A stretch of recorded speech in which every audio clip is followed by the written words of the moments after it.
Hi there. On the bench today is a voltage tester, the KTS02, kindly sent in by KAIWEETS for review. I did not pay for it, so I marked the video as a promotion, but you know that doesn't stop me from giving you an unbiased review. The box lists the specs: 0 to 300 volts AC with 5% accuracy plus 3 digits. The functions are NCV, contact voltage measurement, live neutral identification, continuity test, and battery polarity detection. Let's see what we've got. By the way, KAIWEETS offers two models of this screwdriver, the KTS01 with a Phillips type head and the KTS02 I have here with a head for slotted screws. I selected that because a lot of electrical items in the UK still use slotted screws.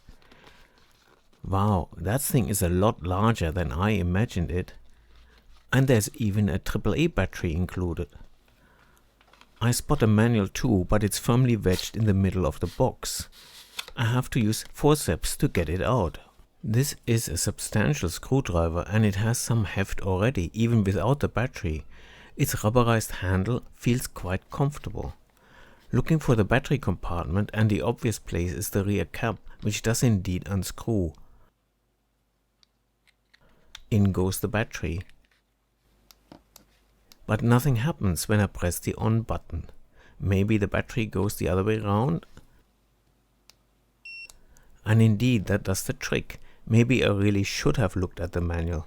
The manual is in 6 languages, 4 mini pages per language, but reasonably well written. On the battery position it says put in according to the polarity marking, and indeed there is one which I missed initially, but at least we have established that it survives if the battery is the wrong way around. By default, the screwdriver is in NCV, non-contact voltage mode, so let's start with that.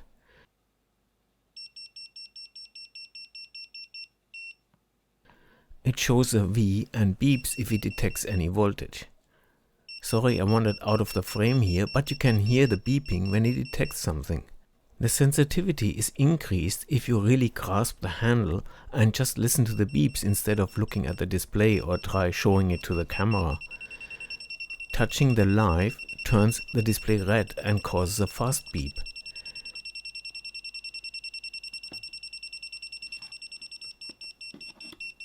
Interestingly, it does the same when touching neutral, which isn't too helpful. Holding it just with 2 fingers keeps the sensitivity down, and touching neutral stays green and just beeps, while touching live gives a red high alert.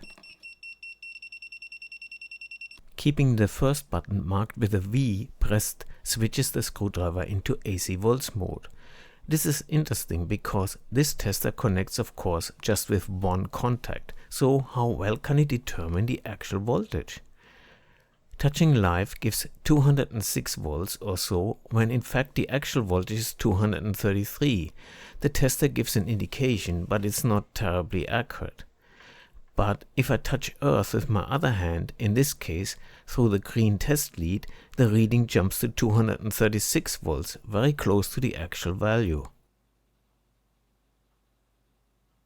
If you let go of the button while the tip is still in contact with the voltage, the screwdriver does an automatic hold function. This feature is missing from the manual and is extremely useful when testing in areas that are hard to reach. Just pressing the V button resets the hold. Testing the voltage on neutral shows 18 volts, which is some stray voltage it picked up. Again, touching earth with my other hand corrects that. The stray voltage fluctuates a bit, which incidentally shows that the threshold to turn the display red is apparently 20 volts or higher. The voltage test is a better way to distinguish between live and neutral than the NCV function I tested earlier. For the continuity function, you need to keep the other button pressed.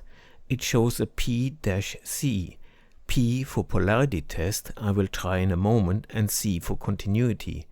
The green background means there is no continuity.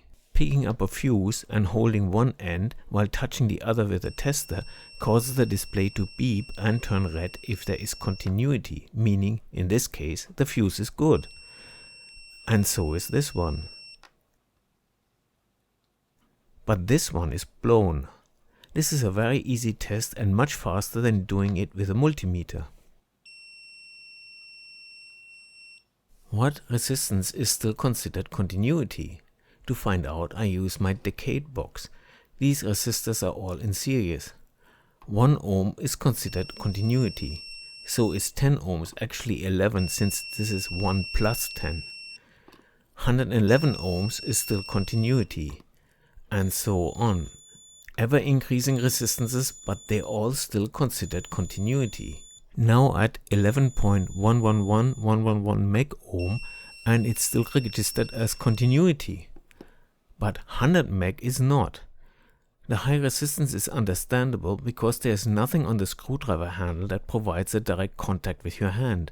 The second function in the continuity mode is to test DC polarity. For that, you touch one pole of the battery with your finger and the other with a screwdriver. If the screwdriver is on the positive pole, it beeps and shows a P on a red background. If it's on the negative pole, nothing happens. It works, but I would have much liked an N or just a beep, because as it is, you don't know if the silence is because of a bad contact or because it's the negative pole. In my tests, polarity detection struggles at voltages below 1.7 volts DC. Sometimes it works and sometimes it just shows continuity. I guess it depends on how well you touch the negative pole. At DC voltages close to 50 volts and above, you get a high voltage indicator. The last electronic function, in quotes, of the KTS02 is automatic power off. If the screwdriver is left on but not used for about 3 minutes, it turns itself off. And that's a good thing, because the standby current drawn from that AAA cell is just shy of 13 milliamps. As with many modern multimeters, beeping draws a lot of current, but peaks of 160 milliamps during NCV is quite a lot, even by that standard. It's of course just pulses, but be aware that beeping is expensive in terms of battery life. The low battery symbol comes on at just about 1.26 volts, which means you can use rechargeable batteries, but you will get a low battery warning early when the rechargeable battery has still lots of charge left. This covers all the electronic functions, but what about the primary one a screwdriver has, namely turning screws? First of all, this is an enormous tester screwdriver compared to the usual ones that have a neon light inside to show if a circuit is live. True, the KTS02 does a lot more, but I fear its large blade will rule it out from some jobs. It's 5 mm wide.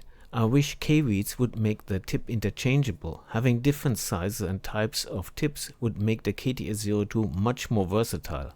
That large blade does not fit into 4 mm standard banana sockets or shrouded safety sockets, which is a bit unfortunate.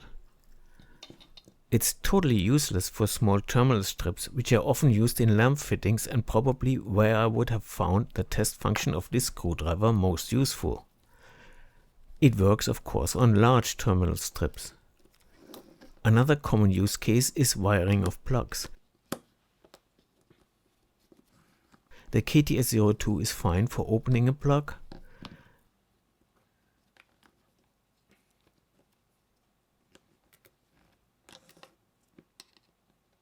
and it fits into the screws terminating the wires. The ability to quickly check the fuse by just touching the live pin and having the KTS02 in continuity mode touching the screw for the live wire is fantastic. As a voluntary repairer of a repair cafe where people bring their faulty household appliances, radios, lamps and so on, I open plugs and check fuses a lot. For more usage tests, I grabbed the UK wall socket that I had lying around. The screwdriver just fits, but turning it is a bit of a struggle, probably because the screws are actually not quite in the center of the access holes. Sockets from different manufacturers come with different termination arrangements, so your mileage may vary. The small screws of this dimmer switch are recessed, and therefore the KTS02 can't even touch them, let alone turn. Similar to terminals on light fittings, this is another example where the much smaller blade of the old neon test screwdriver saves the day. So what to make of the KTS02? I have no complaints about its test functions, and I particularly like the continuity test, which is very convenient. Just for that, the KTS02 has earned a place in my tool bag, but because of its display and buttons, I'm keeping it away from other screwdrivers, pliers and similar tools as a precaution. Thanks KAIWEETS for sending it in, and I leave a link where you can buy it in the description. If you like my videos, don't forget to like and subscribe and help growing this channel, and consider becoming a Patreon. The link's in the description. Thanks for watching.